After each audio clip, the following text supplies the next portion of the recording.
we come to a next chapter, which is about candidate selection. Okay? I mean, we still have the situation where more than one applicants apply for a job, for an internship, or whatever. Okay? If a company has more than one candidates, more than one applicants, they have to make a choice. Okay? So now we talk about how do companies do this? Why do they do interviews? How do they do interviews? Do they use tests? If yes, why? What? And what is the difference between a good test and a worse one? What is an assessment center? All this stuff.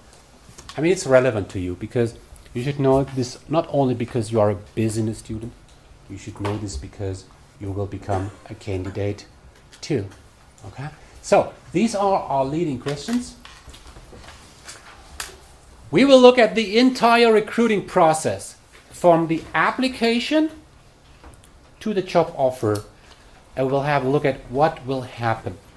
Of course, in the first stance, the company will look at the CV, but in the later process, you might be invited to an assessment center. Yeah, we will look at this process. We will look at how things change along with this process. The question is now, how can a company predict the future performance? And that's what this is what candidate selection is all about, predicting the future. If I hire you, will you perform well? That's about the future. And which kind of criteria are used to determine future success? Then a big chapter will be, we will talk about the different selection methods. We will talk about tests. We will talk about interviews. We will talk about how companies use the CV. We talk about assessment center. We talk about all this different stuff. And at the end, I want you to have really an idea about why companies do this, how companies do this. At the end, we will talk about 3 criteria which we can use to determine whether a selection method is good or bad. There are selection methods which are ridiculous, where you cannot predict future. Things like maybe I look at your face and tell from the shape of your face whether you will perform well. Ridiculous. Validity, 0. Objectivity, 0. Reliability, 0. So I mentioned all these 3. We will talk about these 3 criteria in more detail. So we'll also talk about statistics then. Okay? So, what is it all about? I have a couple of applicants. Okay? Now, let's imagine I'm in a lucky situation that I offer a job and you all have applied for this job. I can only pick one out of you. So, what I need to do is I can say, well, I flip the coin. Or I do it somehow by chance. Yeah. Congratulations. Yeah. No, that would be bad. Yeah. I would like to predict the future. I predict performance, and the question is now, will I believe that in the future you will show a high level of performance or not? If I think that you will perform very well, I will hire you. I hire the one where I think the performance will be the best. That's what I do in the selection process. 1 year later, once I have hired you, I will know whether you have performed well or not. So this is the actual performance. So we have 4 situations where we can end up. One situation is that I say, well, I don't think that you will perform well, so I reject you. And indeed, if I would have hired you, performance would have been low. That's great. Okay? That was the right negative. If I think, well, your performance will be very high, And indeed, once I have hired you, performance is really good, then we talk about the right positive. That's great too. I made a right decision to hire you. But what I would like to focus on there are two wrong decisions. One wrong decision is based on what I have learned about you, based on your CV, based on tests and the interviews we did, I predicted that your performance will be low. So I don't hire you. But if I would have hired you, you would have been a star. Yeah? So performance would have been great. False negative. So this was a wrong decision. I've rejected the wrong one.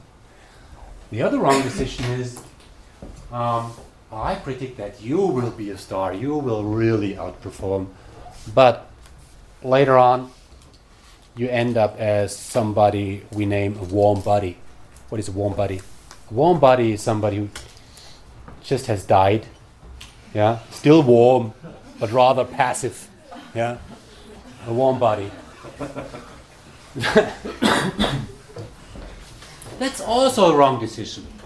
Which is worse? A false positive, false negative? I think that one. This one. Yeah. Because why? Because this will be a loss of talent, so Yeah. you're gonna suffer of a shortage in talent, and which is you've already rejected. So there you can get rid of them somehow, maybe after 6 months, which is the corporation or whatever. Notice period. Well, you say this is really a missed opportunity. This is a missed opportunity, and this person will work somewhere else, and this person will probably strengthen your competitor. And while here you say, I can get rid of this person. Okay. Some would say it's different. Yeah. Some would say it's different. In some companies, it's hard to simply get rid of a person. If you realize that you have hired the wrong person, you lose time. You have to start again. You try to get rid of this person, so to speak. Yeah. That's in some countries that's hard to be done. Yeah.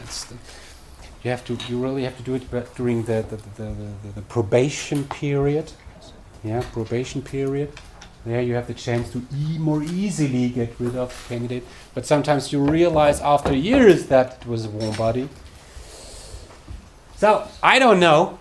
I leave it to you. I don't want to make a final decision what is really worse, wrong decision. But when we talk about candidate selection, it's about increasing the right decision and decreasing the false decision. That's what candidate selection is all about. So what do we do in talent acquisition? We fill positions, okay? Empty positions.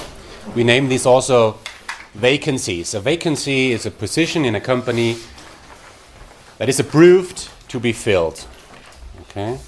And then all the recruiting efforts take place just to fill a position. I had to put it very simply. What I want you to see right from the beginning is that there is a difference between a position and a job. I once asked in an exam, what is a job? What is a job? I mean, everybody knows what is a job. But you think that a job is something I go to in the morning and I go home from it in the evening and I get paid for. No, this is not a job. What is a job? A job is defined simply as a set of responsibilities, all right? Well, if you compare me with one of my colleagues, maybe Professor Mergard, our dean, we have the same job. We have the same job, but we don't have the same position, right? What is a position? A position is, let's put it simply, a position is simply a box in the org chart. It's located somewhere. Yeah. Most professors in Germany have the same job because they have the same responsibilities. Right? So a job is something qualitative. Right? It's something abstract. It's simply about the responsibilities, the tasks, while a position is really allocated somewhere in an organization. So a position is rather quantitative, so to speak. Yeah? At the end, we have an employee on a certain position in a company with a set of responsibilities. I mean, that's academic stuff. I want to start with this, talk about some basic terms. So, when we start a recruiting process, the first question is, of course, what are we looking for, right? A company is looking for somebody who fills a position as key account manager. What the hell does a key account manager do? What is the responsibility? What are the requirements for a key account manager? For a SharePoint architecture evangelist? I don't know. Yeah. So what companies very often do is that they start with a job analysis. So let's talk about job analysis for some minutes. Okay. In a job analysis, we simply try to understand the nature of the job. I think, okay, we are looking for a new professor. What's that? What is the responsibility? What is good about being a professor? Yeah, you want to really understand this. I mean, this is an easy example, but sometimes it's a little bit more complicated. So we do two things as part of a job analysis, as you can see on the slide. The first thing is we try to understand the critical requirements related to a job.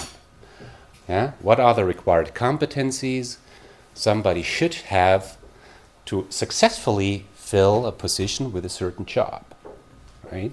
I mean, that's clear.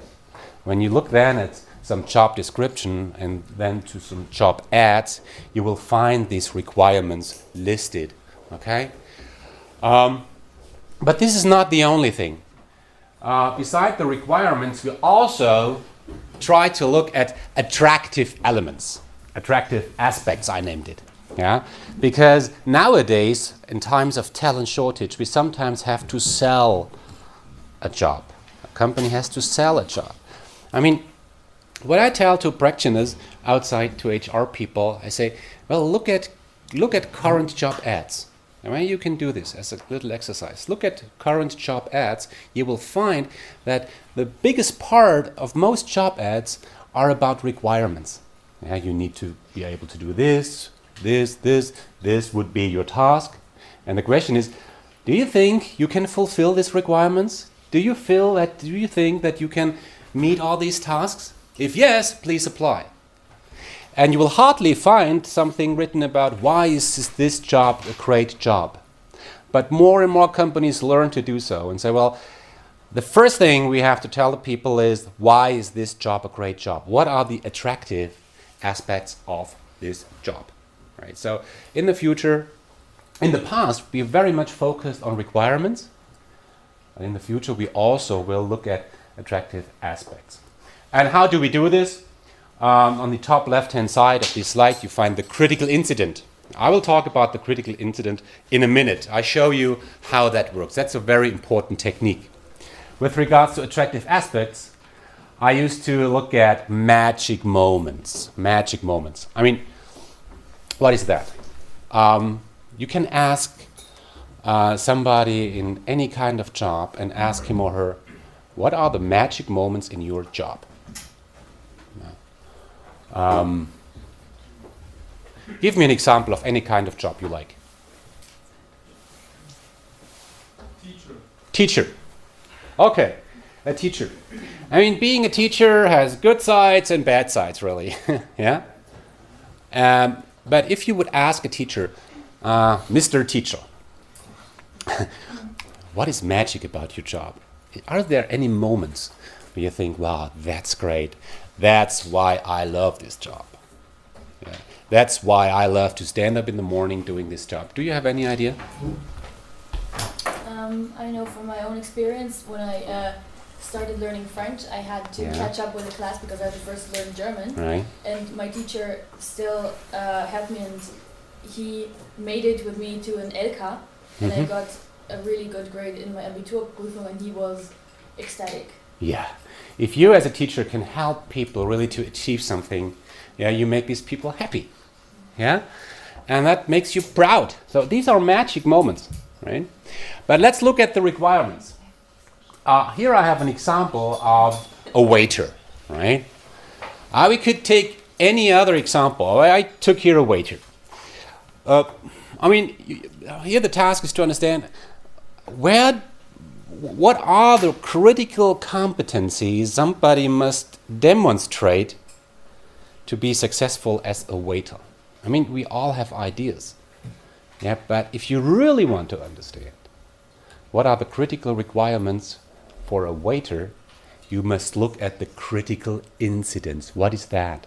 A critical incident is a moment, a situation, a problem, a challenge that is extreme, right? This is a situation where the probability to fail is very high, but if you win, you are great. Yeah. So it is a significant moment. Now, let's have a look. Here are some examples which came to my mind. I mean, probably you have other ideas, but when I think of a waiter, I never was one. Maybe some of you did work as a waiter and you know it better, but I thought, well, think about, the restaurant is crowded and guests become impatient. Yeah.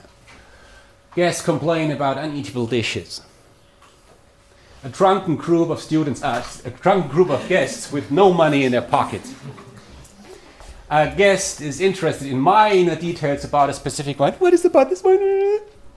The cook is sick and his deputy is fully over-challenged. I mean, hey, this is a nightmare. Yeah? And if you are strong as a waiter, you can cope with that situation. Okay. Now let's look at this critical incident. When we look deeper into this and we ask ourselves, what is necessary to really cope with all these situations? You will easily find out that it's about being friendly, being fast, showing some level of resilience. You must have a deep knowledge about wine and all this stuff. You have to have a level of direction. Yeah, you must lead people. You must show a certain level of coolness, diplomacy, empathy. So you can tell from all these different incidents what is required to be successful as a waiter. Right? This is a very simple example. I mean, as a preparation for the exam, you can think about any other job. A teacher, taxi driver, yeah, goalkeeper. What are the critical incidents and what do we learn from these critical incidents with regards to the requirements? That's the best possible technique to understand requirements. So, as I've shown in the previous slide, we do all this to, at the end, have a job description. A job description that clearly shows, okay, this is the job, these are the requirements, this is great about the job, and so on. That's simply a document. And then we use this document to create a job ad, maybe, also to show to the employees, oh, look, this is your task. So, the traditional approach of human resource management is really about creating all these job descriptions. Many companies have this. Now, let me add one point. Nowadays we know that it's not always good to have these kind of job descriptions. Yeah. We learned that many jobs change over time. Yeah. If you look at a software developer, okay, a software developer must develop software, but I mean, the requirements, the environment, the attractive aspects, they change over time. So once you have a job description, it might be outdated already after a very few years. You have to understand, okay, when we do job description for our jobs, what kind of jobs do we have? I mean, think about a company like Bosch. What kind of jobs does Bosch have? I mean, there are thousands. Yeah, it's really very hard to identify the different types of jobs. And there is one phenomenon we also see, it's de-jobbing. It's a phenomenon we see nowadays in the modern world of work, that people more and more create their own job. I mean, when I look at myself, I have the same job as any other colleague at this faculty. Really, we have the same job. But what I do is, to a certain extent, really different from what my colleagues do, because everybody defines his or her job by his talent, by his own motivation, preferences, and so on. I teach differently. I do different things with the students. I do projects, some don't. I work also beyond the university. I do a lot in practice. I work as a consultant, a speaker, author, and so on. And some others don't.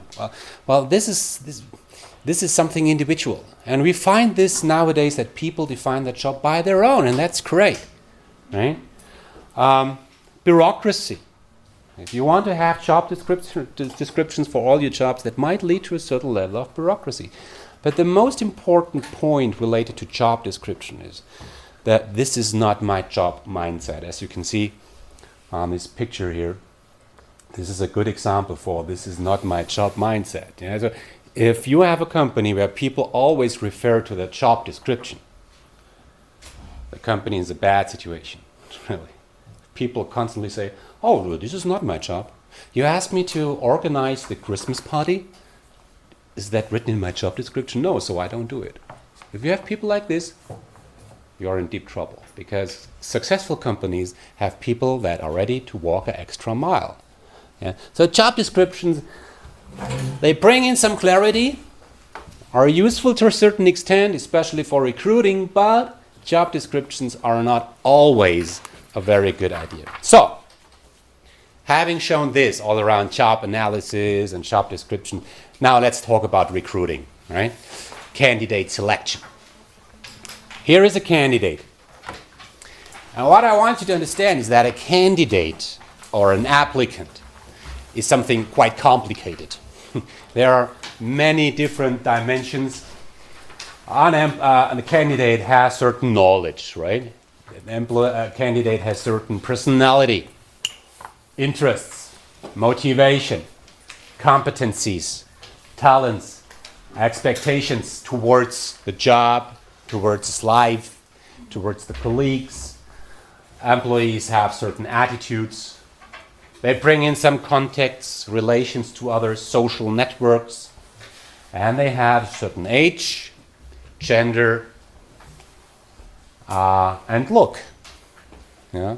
So there are multiple facets around one single applicant. Yeah. And now the task of a company is, once you have more than one applicant, if you have, let's say, 3 or 10 or 20, you must look at the candidate and find out, okay, what of all these elements are relevant for us, and how can we tell the personality, the knowledge, the motivation, the competence, all this stuff of different applicants, to then make a decision about who is the most suitable candidate. I mean, that's complicated, right? So you try really to understand people. You try to draw a picture of people. That's challenging. So what do we do in recruiting? To understand all these different things, we look at certain, let's say, sources, right? You can flip back and forth. So if you want to understand something about the knowledge, look at the education. Okay, you want to have certain knowledge in technical fields, okay. You look at what did the candidate study, maybe. You want to learn something about the personality, simply look at the appearance of the person in the interview. Right?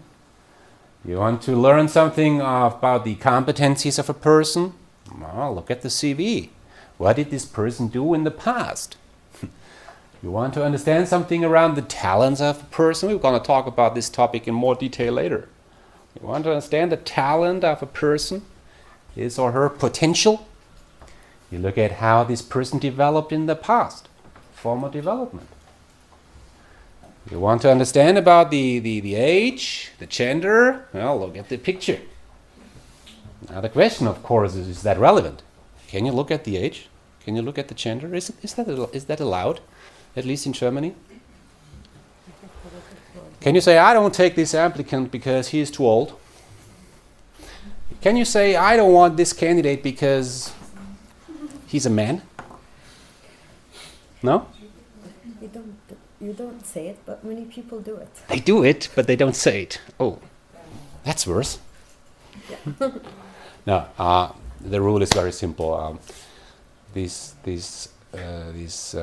criteria must be relevant to the job, right?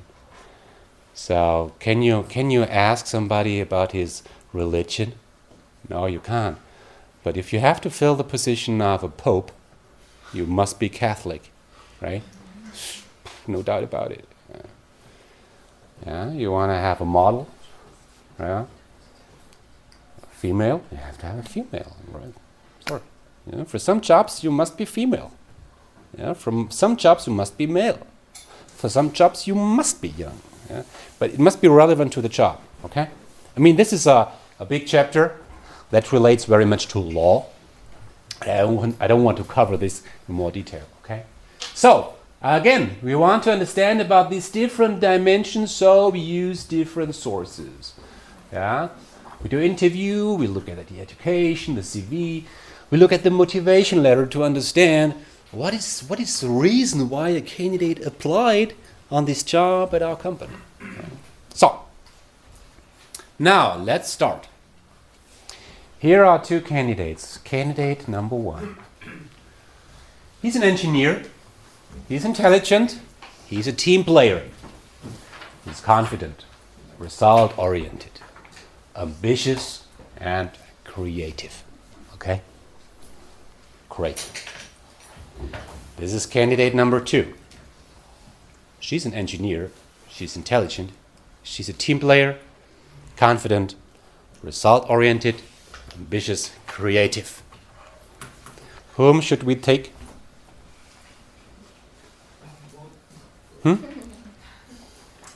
Don't say something wrong now. I think it depends on what company you are and what do you need the people for. If you need somebody very creative, young, and you don't have so many young people in that position, in that team, so you need young ideas, then I would take the boy.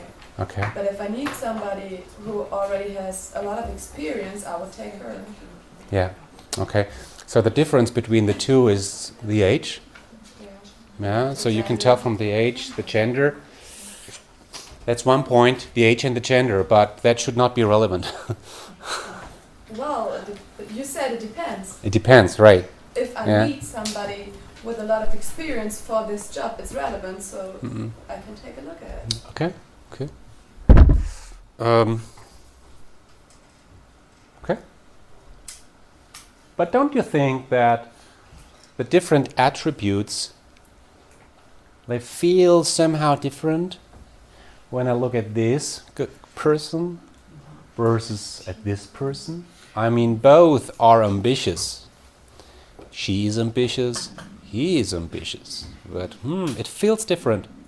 Ambitious of a young guy is something different than the being ambitious as a more something wrong, mature, nice-looking lady. She's an engineer. He's an engineer. I'm sorry. Yeah, intelligent. I'm more intelligent, maybe.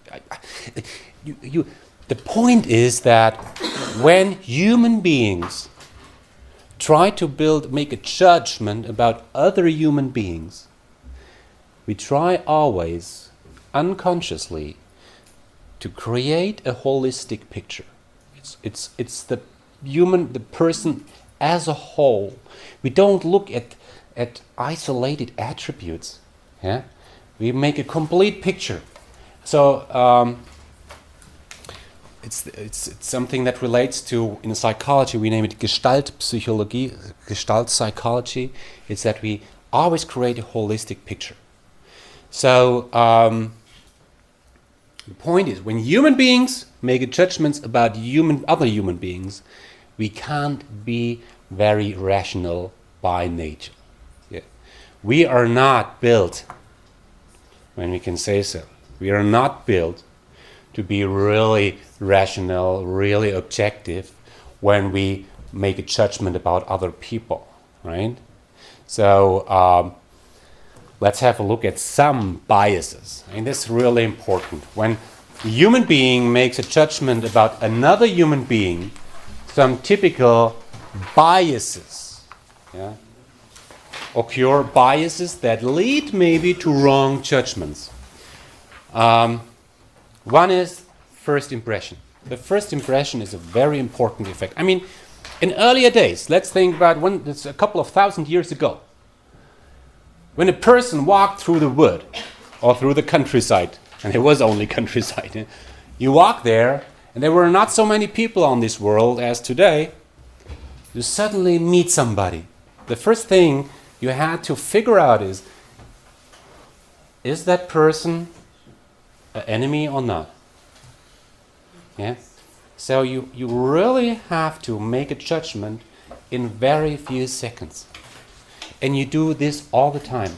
Whenever you meet somebody in the elevator, you make a judgment. Yeah? Every moment I look into your eyes, I make a judgment. Sorry. The first time I came into this room, you made a judgment about me. Yeah? In very few seconds. And now I fight for hours against this first impression. Yeah? You think I'm a nice guy? No, I'm not. First impression. That's so powerful, but can lead really to wrong implications, right? But also recency effect. Yeah? This is the last thing I've experienced about a person that stays in my mind. The last sentence somebody said, the last observation, yeah, that stays in my mind. Yeah, projection. Projection, what is that? I mean, you have a manager who really takes care about the outfit. Yeah, a manager who does so really looks at the outfit of the candidate. There's a manager or a recruiter that really tries to be sportive. He does any kind of sports. Sports is so important to this guy. So when an applicant comes in, the first thing he will look at is this person sportive or not? Yeah. So the attributes that I feel are important to myself is used as a reference frame to make a judgment about others, right? But maybe one of the most important biases is stereotyping. I mean, example,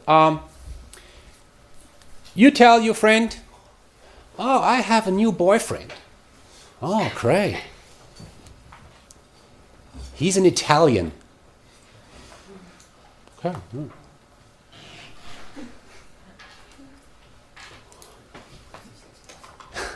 He's from Switzerland. Immediately you draw different conclusions, right?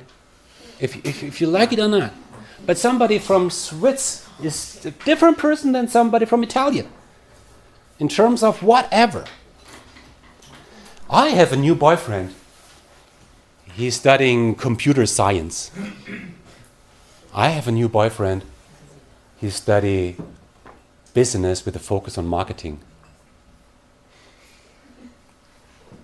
Different pictures come to our mind, different attributes. But that's not fair, because you cannot tell, you cannot draw conclusions about personal attributes just based on the nationality. Sorry, that's not fair.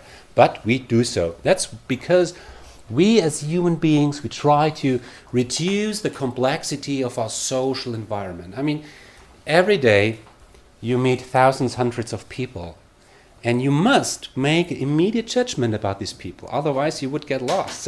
So the easiest thing you can do is to categorize the social world.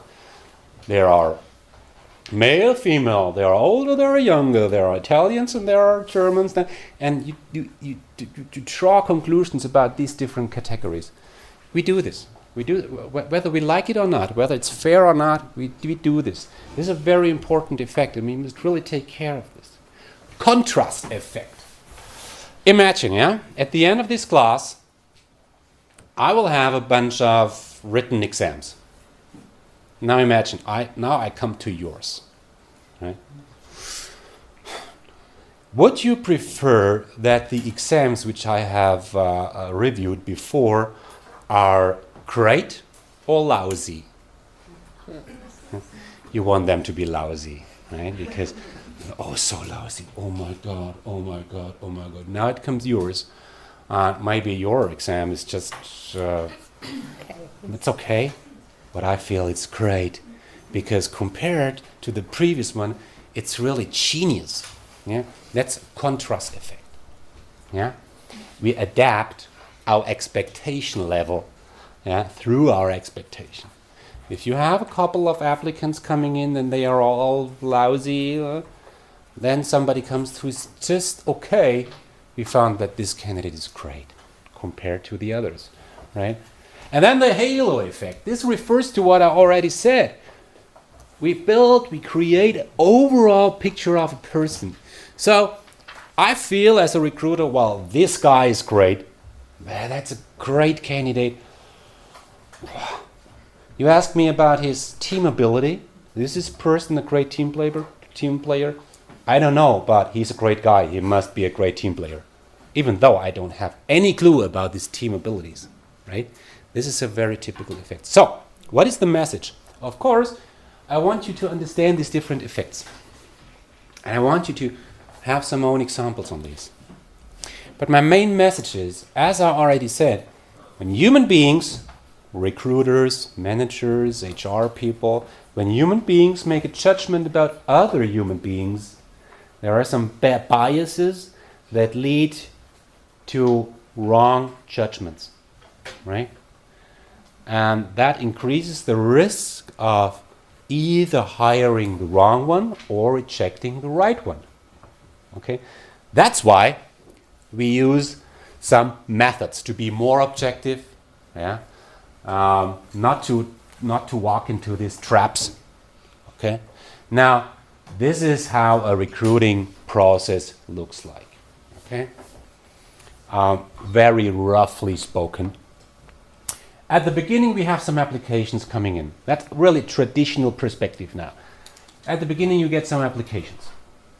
And the first thing you do as a company is you do a pre-selection. You have a first look at the application file, at the resume, and you make a decision. Should we continue with this candidate, yes or no?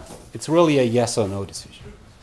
If yes, many companies do a short telephone interview, or you are invited to do a kind of test online. Yeah. So a little bit an assessment. Yeah. If you pass this, you are invited to a personal interview. I mean, most companies do this. And you sit together, face to face. You talk about experiences, competencies, mutual expectations, all this stuff.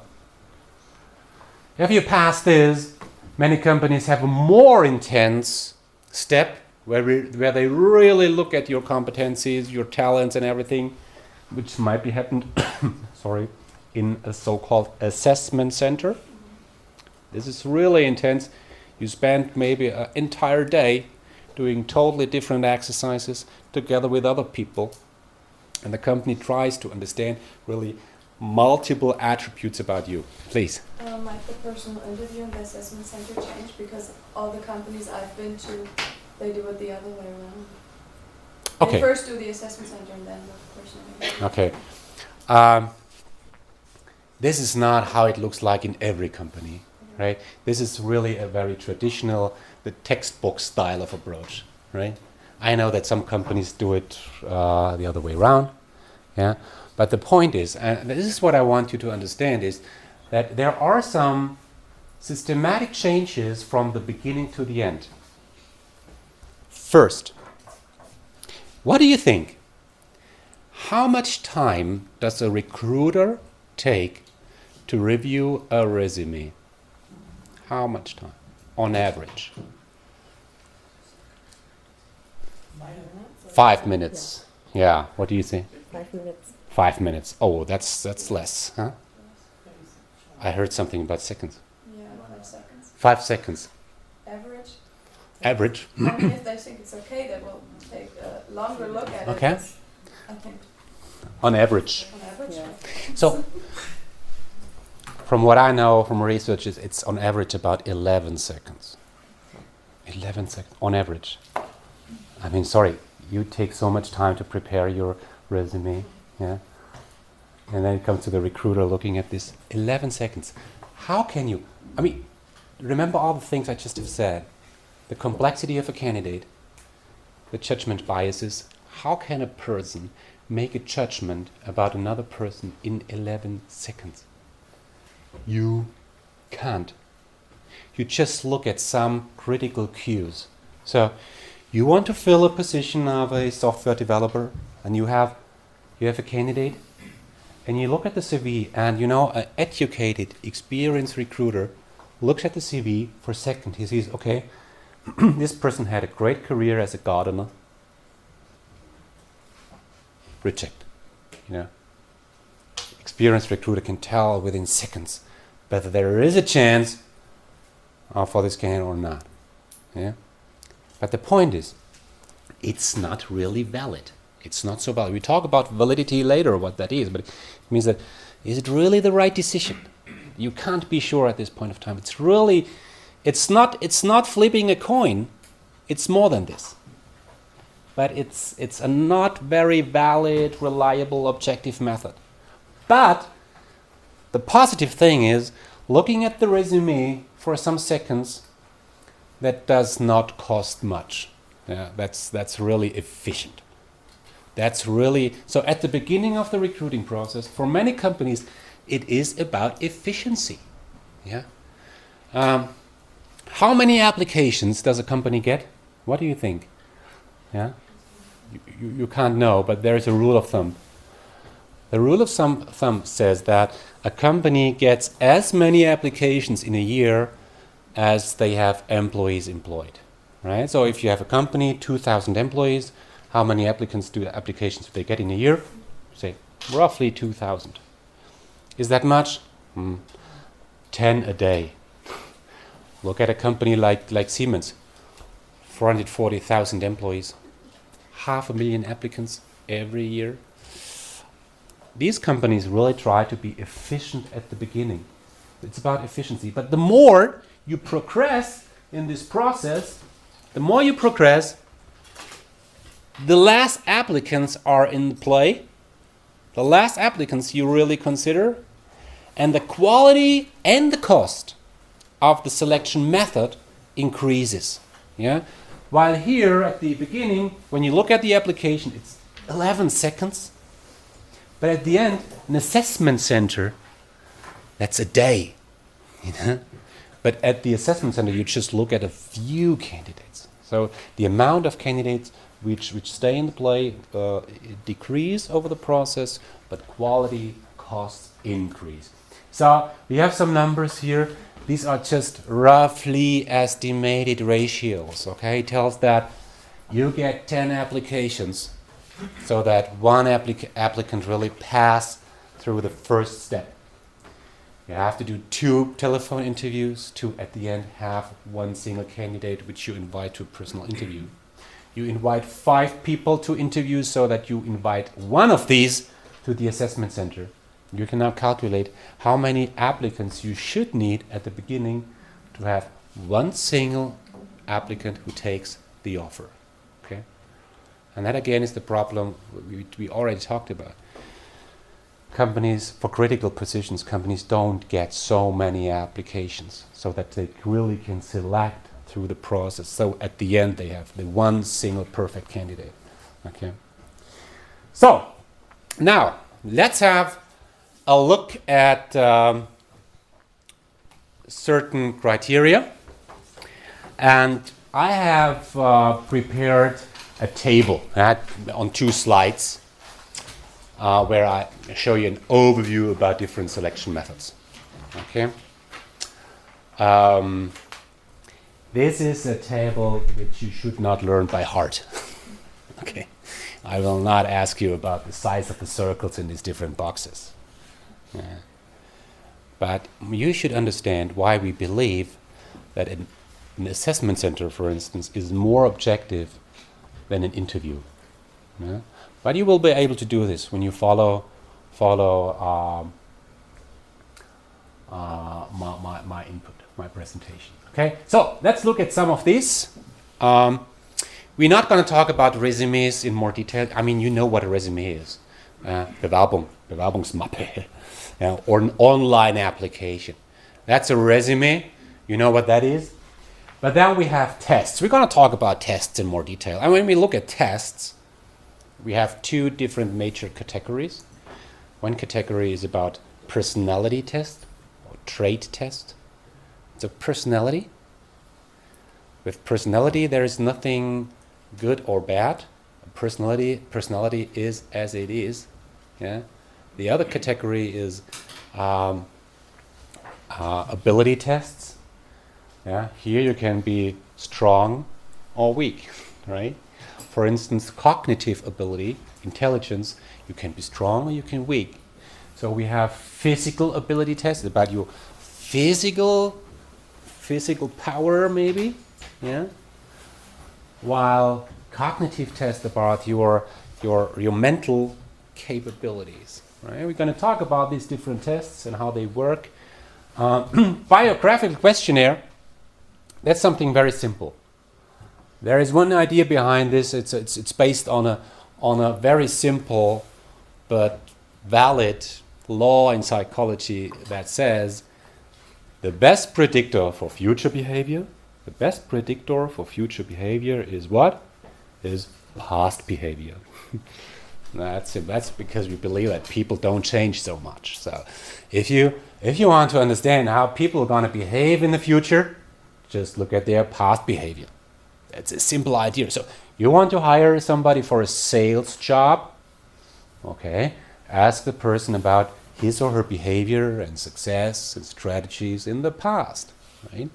And some companies do this by simply handing over a questionnaire, and you have described things, how you dealt with different situations in the past. That's a very simple idea. We're going to talk about the personal interview. I mean, that's the most dominant selection method. I'm going to show you how interviews are structured. What is the difference between a good interview and a bad interview? Right? And we, of course, going to talk about assessment center. Right? On the second table, I have added some more selection methods. For instance, the reference check. Now, reference check. What is that? You simply look at a former colleague or the former supervisor, former manager of a candidate. Here you have a candidate, Bernd. You want to understand more about Bernd? You just figure out with whom Bernd worked with in the past, and you ask these people. Yeah? By law, you have to, the candidate must allow this. Yeah? And then you talk to the people. This is simply look at the reference. Okay? In the United States and in some other countries, we have something which we call a background investigation, background check. So before you hire a person, you check whether the CV is really valid. Was this person really on this high school? Did this person really study on this university? Since 9/11, it became very easy, yeah, to check all these things. How many years did this person spend in prison, and why? Yeah, drug abuse, yeah, criminal record, all this stuff you can check. Then a very new selection method is to Google somebody. This is not written in a textbook, but in practice, recruiters do. Yeah. So before they hire somebody, they check what do they find on Google. So be careful. Okay. I mean, it's not a problem if they find pictures of you in a party or so. I mean, that's fine. I think in the future it will be rather a downside if you don't find pictures of somebody at a party. You say, why? What's wrong with this guy? Yeah. So, but be careful. I mean, if there are pictures in the web showing you on a party, yeah, naked body, please fuck me on this. Don't do this. Please don't do this, okay? Be careful. And Big Brother is everywhere. You are Big Brother, you know? Yeah. In my time, we could really have parties everything was kept secret, because there was nobody with a smartphone, a cell phone, making photos. Yeah. Now you have to be careful because everybody makes photos of everybody. So, I mean, that's scary. And yeah, the HR people will Google you. There are heuristics. But this is not really a selection method, but it's still there. It's there are managers who look at. Somebody told me that if he or she has if he has an applicant and he wants to understand more about this applicant, he tries to have a look into his or her car. Yeah. If it's messy like mine, yeah, you don't get a chance. Yeah. Or you look at some managers say, well, I only want to hire people which did some sports in teams. Yeah. If somebody was not a team player in sports, I won't hire him or her. This is a rule of thumb. The best candidates are those that were strong in sports, especially in teams. I mean, is that valid? I don't think so. Yeah, but for some managers, they use these very simple rules. Yeah. Okay. Physiological tests. Then graphology. Graphology. What is that? Graphology. You look at someone's handwriting style, okay? And you tell from the handwriting style about the personality. Is that valid? Can you predict future performance based on the handwriting style? They say so, but I don't believe it. Some say so, But I but don't it's believe it. not valid. From a scientific standpoint, we know that the handwriting style does tell you something about a person. It's not that it does not tell anything, but you cannot predict future performance based on the handwriting style. Okay? Good. Then games, we have games, simulation, things like this. Okay? So, with physiological tests, you look at the shape of the face, you look at the shape of the body of somebody, yeah, and tell from the shape of the face about the personality. Sorry, some companies do this, yeah, and I know that there are some defenders on this. Tell, well, that's really great. We have some methods really to tell from a physical shape about the personality. Sorry, that's crabby. Bullshit. Yeah. So you see that there are still some methods used in practice which are valid and some are not. Okay, so I'm gonna pick out some of the most relevant ones. Yeah, and then we talk about it. What's the logic behind? How do they look like? On this table, you find different columns. I don't want to refer to these columns now in more detail. We're going to talk about what validity is. We're going to talk about what objectivity is. Spread is how much are these different methods used. Right? Small circle means they are not used too much. Yeah. Big circle means, well, many companies use these, maybe all companies. Effort is how much cost is related to the usage of certain methods. You might ask, where do these circles come from? This is a mix of scientific insights and personal estimations. Right? So I cannot really prove the size of any circle. It's just a rough estimation. And again, don't learn this by heart, but to compare. Sorry. Effort was the financial side of it. How much does it cost me to use this method? I mean, we talked about how much does it cost to look at a resume. Okay. Yeah. Effort was really little, it's small. While now assessment center, much effort. You spend an entire day with the candidates. That's really costly. That might cost you 2,000-3,000 euro per applicant. Okay. But these are just rough estimations. Just should give you a little bit of sense of the spread, effort, and so on of these different methods. Okay. So now let's talk about personality. What is personality? I mean, we all know this term, right? But what is that from an academic standpoint? How would you define personality?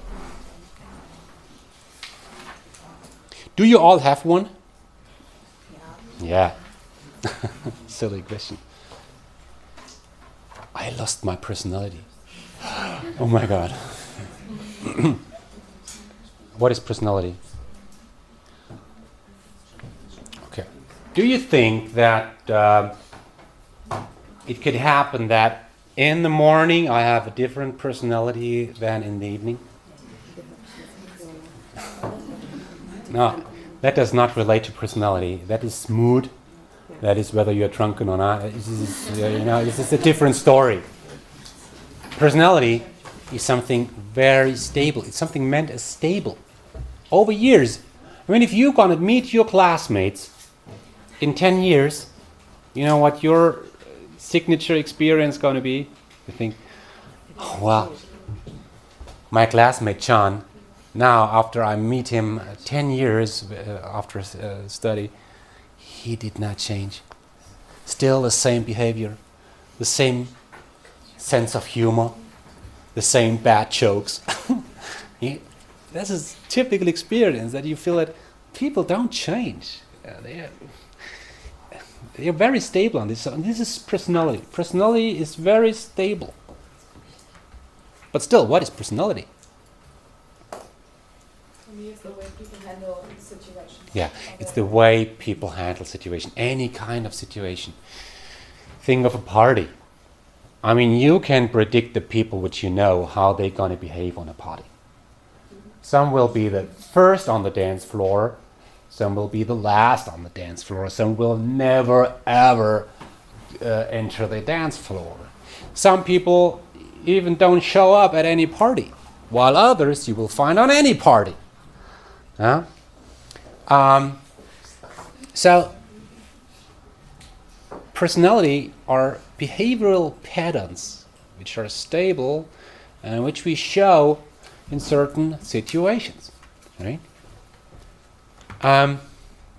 Now, there's a long tradition in research about personality. I mean, that was an idea from a couple decades ago that we thought as psychologists, there is something that we name personality. People differ with regards to stable behavioral patterns. So if it's there, you want to measure this, and we want to understand what are the different dimensions of personality. And to explain this, I should show you a test, which is probably the most commonly used test in practice. It's the so-called Myers-Briggs Type Indicator, MBTI. And I show you this because in this test you find the typical dimensions which we use in personality tests. Yeah. The first one is probably the most prominent one. Extraversion, introversion. There are people which are rather extraverted. They're outgoing, they are present. Yeah. They constantly communicate. Yeah. They don't have any fears in approaching other people. Yeah. They are the first on the dance floor. Right? While the introverted are rather laid back, they're not so present. Yeah. Quiet. They don't like parties. They rather prefer to be on their own. They live in their own world. The psycho. No. I mean, people differ on this dimension. There's the idea that people differ in a way how they make decisions, right? There are people who are rather rational in their decision. They go to a warehouse. They want to buy a shampoo. They find they are faced with 30 different types of shampoo.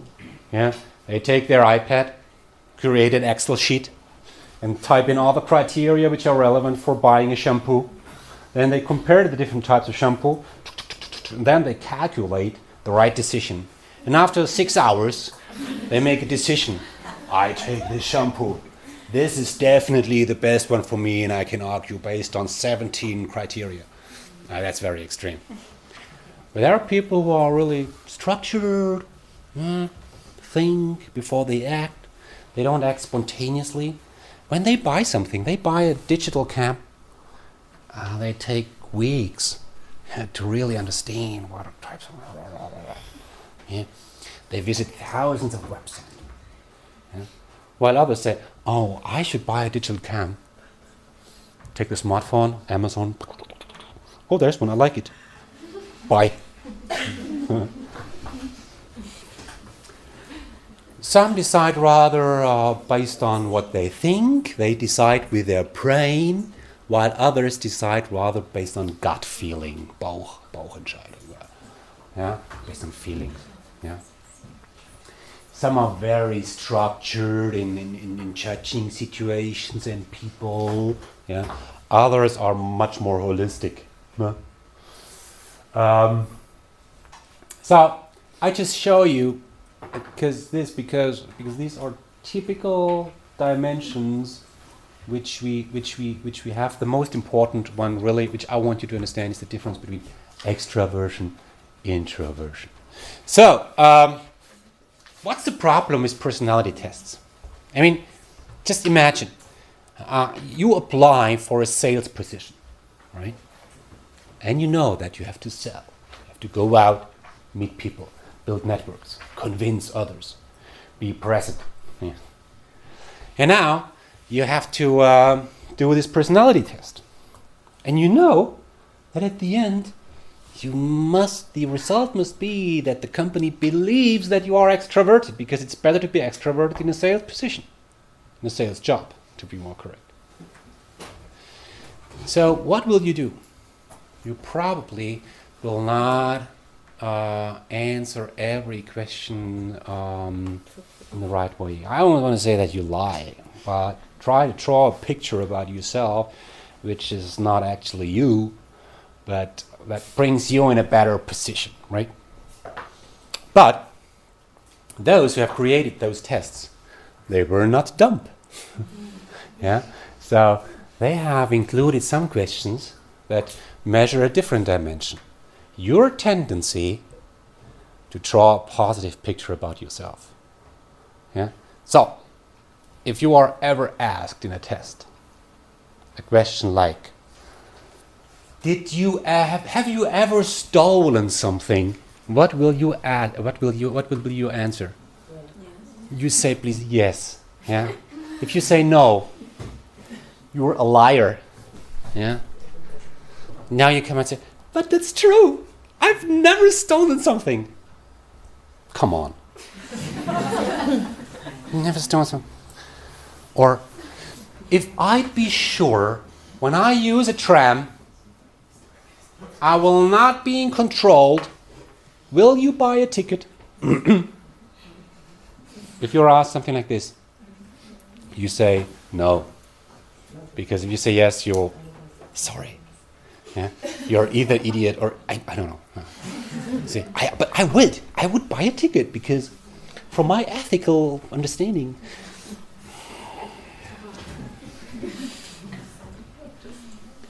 Have you ever used a sink for a different purpose than it is designed for? You say yes.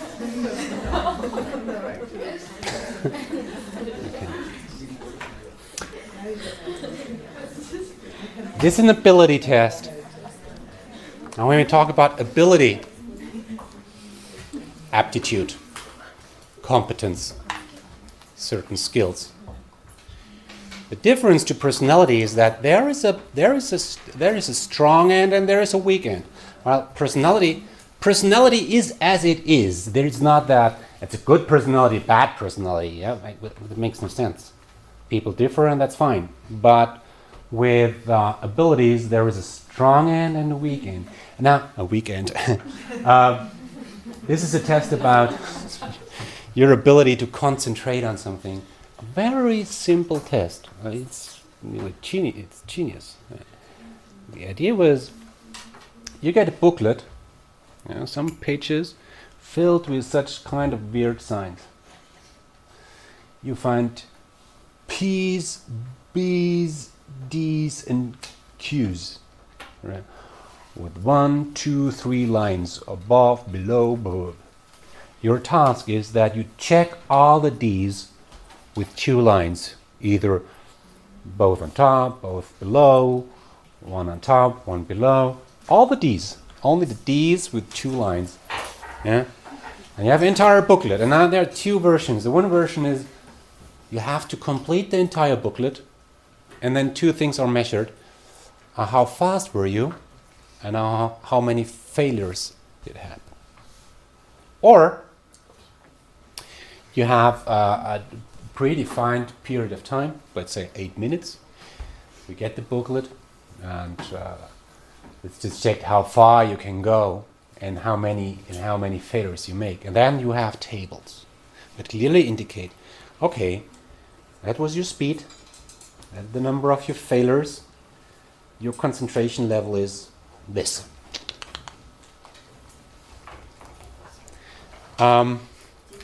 This is about concentration. The most important kind of tests in that area are probably intelligence tests, right? Yeah, so I just took some examples here.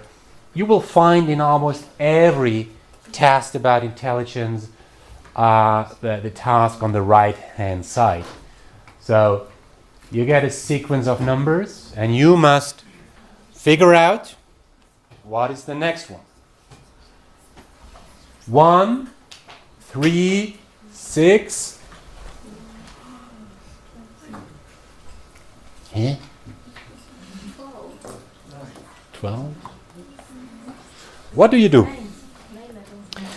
look at the numbers, you try to create a kind of theory. What is the theory behind this logic? You apply this theory for the already existing numbers, and if it works, you use this theory to calculate the next number. So the theory in that case might be, okay, you first add 2, then you add 3, then you add 4. Then the next number is probably 10. Now, 3, 5, 8, 13, 21. Now you have to create again a theory. You have to play around in your mind, apply different theories based on the existing numbers. And from there, if you find that this theory is valid, at least for the existing numbers, you apply this theory for the next number, which is what theory? Plus 2 plus 3. 2 plus 3 equals 5, so you add 5. 2 plus 3. Plus 3 plus 5 equals 8, so you add 8 to 13. 8 plus 5 equals 13, so you add 13. That's what I would do. It's not sure. 29. So next So one. you just add the previous number. So from 3 to 5, you add 2. From 5 to 8, you add 3. The 2 Yes. added numbers, you add them up, and you add it to the last Right. number. And you So 34. 34. Right. So that, and at the end, you're going to have a task which you will definitely not complete. Yeah. So it's gonna be more difficult step by step. But there are also other kind of tasks. There is scientific evidence that people who earn more money are often not as happy than those who earn less. Okay, check. Please create much theories, explanation, supporting this finding as possible. Now you have 5 minutes time and you have to come up with explanations. Why is this the case? I mean, that's interesting. Yeah? You are under pressure, under time pressure. Now come up with explanations. Or totally different. Sorry? I said it's not true, but you still can defend it. You think it's not true. That's not true. Yeah, but I still can defend it. Okay. I can come up with That's intelligence. So even though you don't believe in this, you can explain this. Wow. Here is a cube. A transparent cube with a cable enrolled in it. And this is the same cube, but you look at this from a different perspective. So left cube is the reference, and the right one is the same cube, and the question is, do you look on the cube from the left-hand side, from the front? Probably not. From behind, from left, from below, from top. Right? So again, what you must do in your mind is you must be able to rotate this cube, and you must in your mind be able to look at the cube from a different angle. And you must draw a conclusion how this cube must look like once you look on it from a different angle. I mean, that's a very complicated process in your mind. Imagine somebody would need to program a software that just from the picture is able to decide to do this task. You could immediately understand that it's highly complicated. And some people are good in this and some are worse. Huh? And in some jobs you really have to have this ability to have a three-dimensional imagination, right? The right one is taken from a intelligent test version which you use for kids, right? It's the same again. It's if you look at this boat and the question is what is wrong with this picture, I mean, you know that okay, a boat is driving from into this direction. If this is the case, and we can tell this from the water. So if you drive into this direction, the wind comes from front. Yeah. So these clouds and everything, this is the smoke. Yeah, must go into the other direction, just like the flags do. So, I mean, this is something expected by children in a certain age that they can come up with such a conclusion. Okay. Whenever we talk about ability tests like this, intelligent tests or the D2, these are really scientific tests. They are really expensive. Yeah, don't mess these up with some tests which you might find on Facebook or in some weird journals or so. Yeah, these are really scientific tests.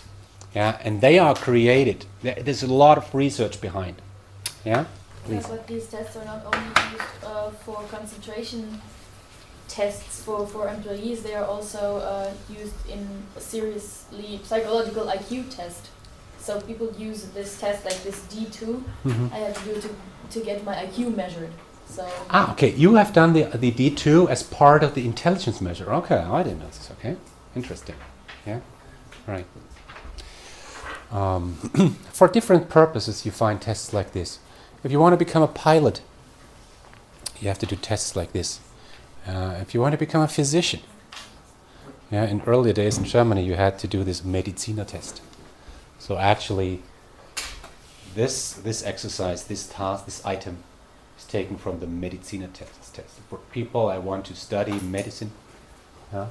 Okay, so for different purposes, for different jobs, for different professional roles, we can take different things. So I just want to show you the typical type of items. Now, as I said, these tests are scientifically designed. There's much effort behind, long years of research.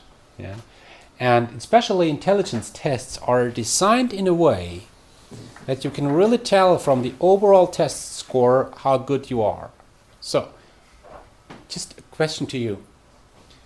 If you have intelligence, IQ, intelligence quotient of 115, is that good or bad?